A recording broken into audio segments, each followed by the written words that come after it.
¿Sabías que la luna está literalmente moviendo toneladas de agua ahora mismo mientras ves este video? Y no es metáfora, es física pura. Cada día el océano sube y baja como si la Tierra respirara. Pero lo que muy poca gente sabe es que detrás de ese movimiento hay algo mucho más extraño y fascinante de lo que aprendiste en la escuela. Hoy vas a entender cómo funcionan las mareas, por qué el día se está haciendo más largo sin que nadie lo note, y qué tiene que ver con el futuro de la energía en el planeta. Imagina que estás parado en la orilla del mar. El agua sube, moja tus pies y luego baja. Eso es una marea. Simple, pero espera. ¿Por qué sube? ¿Qué la empuja? El viento no, las lluvias no. Es algo que no puedes ver ni tocar. La gravedad de la luna. La luna, aunque está a casi 385.000 kilómetros de distancia, tiene una fuerza gravitatoria lo suficientemente potente como para jalar el agua de los océanos hacia ella. Cuando la luna está sobre un lado del planeta, el agua de ese lado se abomba, se hincha hacia arriba como si algo invisible la estuviera atrayendo. Y así es exactamente como funciona. Ese abultamiento de agua es lo que experimentamos como marea alta. Pero aquí viene la parte que confunde a todo el mundo. Si la luna jala el agua hacia ella en un solo lado, ¿por qué la mayoría de las costas tienen dos mareas altas al día? ¿No debería haber solo una? Esta es la pregunta que hace que la física de las mareas sea mucho más interesante de lo que parece. La respuesta tiene que ver con algo que la Tierra y la Luna hacen juntas: orbitar alrededor de un punto común. Piénsalo así: la Luna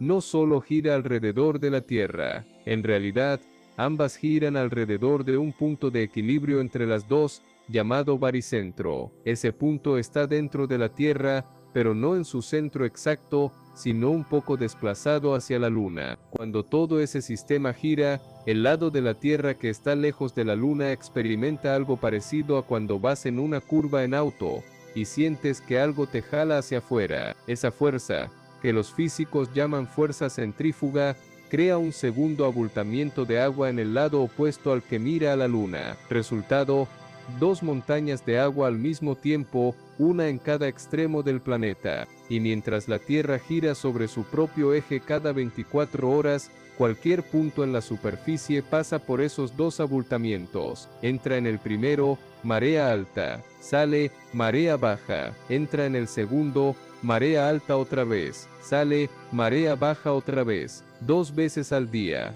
cada día. Pero hay un detalle importante: el ciclo completo de mareas no dura exactamente 24 horas, dura 24 horas y 50 minutos. ¿Por qué? Porque mientras la Tierra gira, la Luna no se queda quieta esperando. Ella también se mueve en su órbita alrededor de la Tierra. Entonces, cada vez que la Tierra da una vuelta completa, la Luna ya avanzó un poco, y la Tierra tiene que girar un poquito más para alcanzarla de nuevo. Ese poquito extra son esos 50 minutos. Lo que significa en la práctica es que las mareas se retrasan unos 50 minutos cada día. Si hoy la marea alta fue a las 8 de la mañana, mañana será a las 8:50, pasado mañana a las 9:40, y así. Los pescadores que dependen de las mareas lo saben de memoria. Es una de esas cosas que el océano te enseña si lo respetas. Ahora bien, la Luna no es el único actor en esta historia. El Sol también tiene algo que decir, aunque a veces lo olvidamos, porque el protagonismo de la Luna es tan grande que opaca todo lo demás. El Sol es millones de veces más masivo que la Luna. Entonces, ¿por qué no domina las mareas? Por distancia. El Sol está tan lejos, a unos 150 millones de kilómetros, que aunque su masa sea gigantesca, su efecto gravitacional sobre las mareas es solo un tercio del efecto lunar. Pero ese tercio importa, y mucho. Dependiendo de dónde esté el Sol respecto a la Luna, el resultado puede ser unas mareas extremas o unas mareas casi planas. Cuando el Sol, la Luna y la Tierra se alinean, durante la luna nueva y la luna llena, sus fuerzas se suman. El tirón gravitacional de ambos va en la misma dirección, y el resultado son las mareas más dramáticas del mes. Se llaman mareas vivas, o en inglés, spring tides. No tienen nada que ver con la primavera, El nombre viene del inglés antiguo y significa saltar hacia arriba. Y es exactamente lo que hace el agua. Las mareas más altas y las más bajas ocurren juntas. El rango entre ambas es el máximo posible. Por el contrario, cuando la luna está en cuarto creciente o cuarto menguante, el sol y la luna forman un ángulo recto visto desde la Tierra. Sus fuerzas no se suman, se compensan parcialmente. El resultado son las mareas más suaves del mes, llamadas mareas muertas. El mar sube un poco, baja un poco, sin grandes espectáculos. Esto crea un ritmo mensual dentro del ritmo diario. Cada mes, 2 ciclos de mareas vivas y 2 de mareas muertas, sincronizados con las fases de la luna que cualquier persona puede ver mirando al cielo por la noche. Ahora viene la parte ecológica, y aquí es donde las mareas dejan de ser solo un fenómeno de física y se convierten en algo esencial para la vida. Imagina que las mareas son el sistema circulatorio de las costas. Cada vez que el agua sube,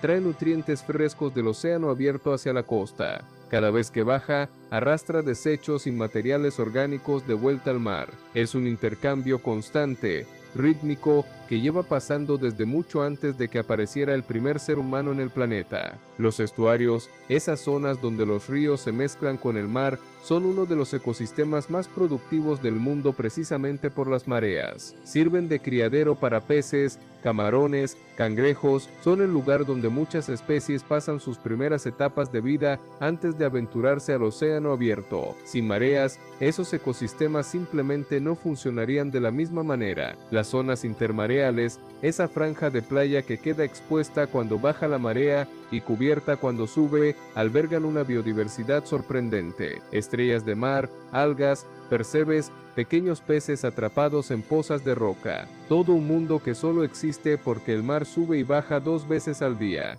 Y luego está la geografía. No todas las costas experimentan las mareas de la misma manera. La forma del fondo marino, la geometría de la costa, la anchura de la plataforma continental, todo eso amplifica o reduce el efecto de las mareas. El ejemplo más extremo del mundo es la bahía de Fundy, en Canadá. Allí, la diferencia entre marea alta y marea baja puede superar los 16 metros. Es como si toda una planta de un edificio de 5 pisos desapareciera bajo el agua y luego reapareciera 2 veces al día. La gente que vive ahí lo toma como algo normal, pero para quien lo ve por primera vez es casi imposible de creer. En el extremo opuesto está el mar Mediterráneo. Al ser un mar casi cerrado, con poca conexión con el océano abierto, las mareas son apenas perceptibles. En algunas ciudades mediterráneas, la diferencia entre alta y baja es de menos de 30 centímetros. Para alguien acostumbrado al Atlántico, es como si el mar se hubiera olvidado de respirar. Ahora viene algo que probablemente nunca te contaron. Las mareas están frenando la Tierra.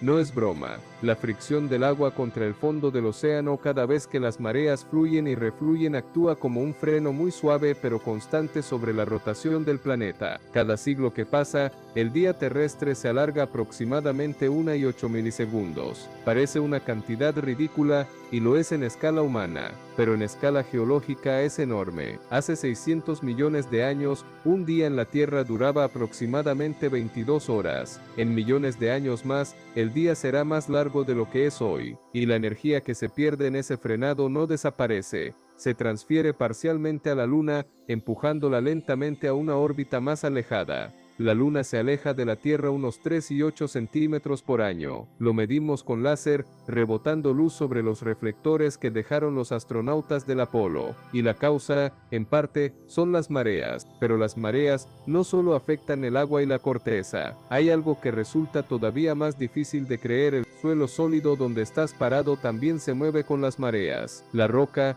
el suelo, la corteza terrestre se eleva y se hunde unos pocos centímetros cada día por la atracción gravitacional de la Luna. No lo sentimos porque todo sube y baja uniformemente, pero los instrumentos científicos ultrasensibles lo detectan sin problemas. La Tierra sólida respira al ritmo de la Luna. igual que el océano. Y si la Tierra tiene tanta energía contenida en las mareas, la estamos usando, sí, aunque todavía en escala pequeña. La energía mareomotriz es una forma de energía renovable que aprovecha el movimiento del agua durante los cambios de marea para hacer girar turbinas y generar electricidad. Es predecible, constante, no contamina y no depende del clima. No hay días nublados ni noches sin viento que la detengan. Las mareas llegan igual todos los días. Proyectos en Francia, el Reino Unido, Canadá y otros países ya generan electricidad de esta manera. Es lenta de implementar porque construir en el fondo del mar es caro y técnicamente difícil, pero el potencial es enorme. Algunos estudios sugieren que solo con las mareas del norte de Europa se podría cubrir una porción significativa de la demanda eléctrica regional. Así que la próxima vez que veas el mar subir o bajar, piensa en todo lo que hay detrás de ese movimiento. La gravedad de una luna que orbita a casi 400.000 kilómetros. Un planeta que gira y frena lentamente. Un sistema solar donde el Sol y la Luna tiran en distintas direcciones según el día del mes. Ecosistemas enteros que dependen de ese ritmo para sobrevivir. Y una fuente de energía que los humanos apenas están empezando a aprovechar. El océano lleva miles de millones de años moviéndose al ritmo de la Luna. Y va a seguir haciéndolo. Si te gustó este video, dale like y suscríbete.